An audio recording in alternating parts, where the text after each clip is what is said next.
Assalamualaikum warahmatullahi wabarakatuh. Selamat malam dan salam sejahtera bagi kita semua. Saya di sini atas nama Muhammad Ihsan Damara, NPM 1914370608. Di sini saya akan mereview sebuah jurnal untuk salah satu syarat mengikuti ujian akhir semester pada mata kuliah pemodelan dan simulasi. Di sini saya akan mereview sebuah jurnal yang berjudul Simulasi Monte Carlo untuk memprediksi jumlah kunjungan pasien oleh Muhammad Apri, Dasril Aldo, dan Hari Selmi. Baiklah, di sini ada beberapa poin yang akan saya review pada jurnal ini. Nah, yang pertama mengenai rumusan masalah, yang kedua mengenai tujuan penelitian, lalu yang ketiga ada analisis metode, yang keempat hasil, dan yang kelima judul atau topik baru. Nah, selanjutnya yang pertama di sini saya akan membahas mengenai rumusan masalah.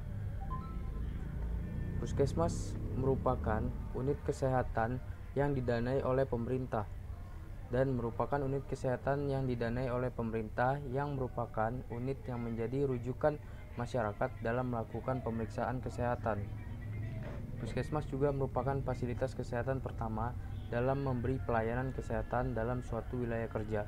Puskesmas sering dikunjungi oleh banyak pasien yang datang sekaligus dalam waktu bersamaan. Jumlah kunjungan pasien yang terlalu banyak tersebut terkadang berbanding terbalik dengan tenaga kesehatan yang sedang bertugas.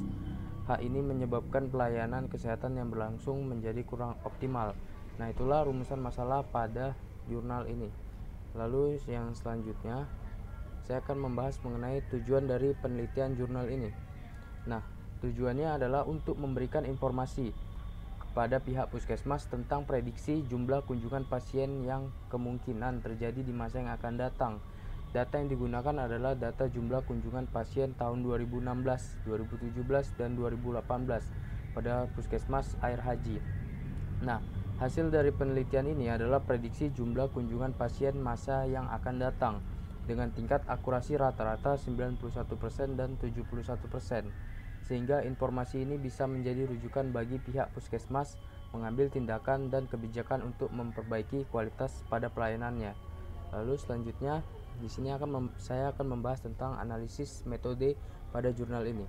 Adapun metode yang digunakan dalam analisis data ini adalah menggunakan metode deskriptif analisis, yaitu data-data yang diperoleh kemudian dituangkan dalam bentuk kata-kata maupun skema, kemudian dideskripsikan sehingga dapat memberikan kejelasan yang realistis dalam analisis jumlah kedatangan pasien per tahunnya pada puskesmas tersebut.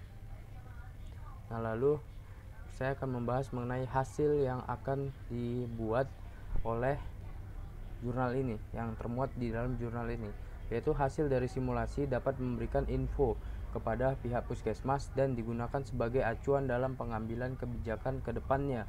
Hasil yang didapat oleh sistem yang telah dibuat diperoleh berdasarkan perhitungan manual sebelumnya. Pada bulan Januari 2017, hasil prediksi jumlah pasien yang didapatkan adalah 1.609 pasien. Nilai tersebut sama dengan nilai hasil simulasi tahun 2017 yang ada pada tabel di dalam jurnal. Begitu juga dengan bulan pada tahun lainnya. Hasil yang diperoleh oleh sistem yang dibangun sama dengan hasil perhitungan manual yang telah dilakukan sebelumnya. Lalu di sini saya akan membahas mengenai judul atau topik baru yang saya buat. Nah, judul yang saya buat yaitu Sistem Perhitungan Prediksi Kedatangan Pasien Menggunakan Simulasi Monte Carlo pada Puskesmas. Nah, beberapa masalah terkait judul ini. Yang pertama, 1. Aplikasi yang dibuat masih sederhana. Di situ saya melihat aplikasi yang termuat di dalam jurnal masih terlihat sederhana, yaitu hanya menampilkan beberapa data saja tanpa adanya CRUD atau Create, Read, Update, dan Delete pada data yang ada. Nah, yang kedua adanya kurangnya pemaparan secara spesifik. Nah, nantinya di dalam judul yang baru ini saya akan memaparkan pemaparan tentang simulasi Monte Carlo yang lebih spesifik untuk pencarian data dan memprediksi kedatangan pasien secara lebih akurat lagi. Nah, yang ketiga yaitu data lebih akurat dan lebih detail. Karena yang saya lihat dan saat saya mereview jurnal ini, banyak data-data yang masih kurang akurat atau penjelasan yang kurang detail.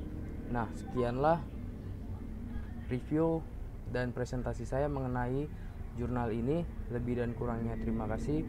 Wassalamualaikum warahmatullahi wabarakatuh.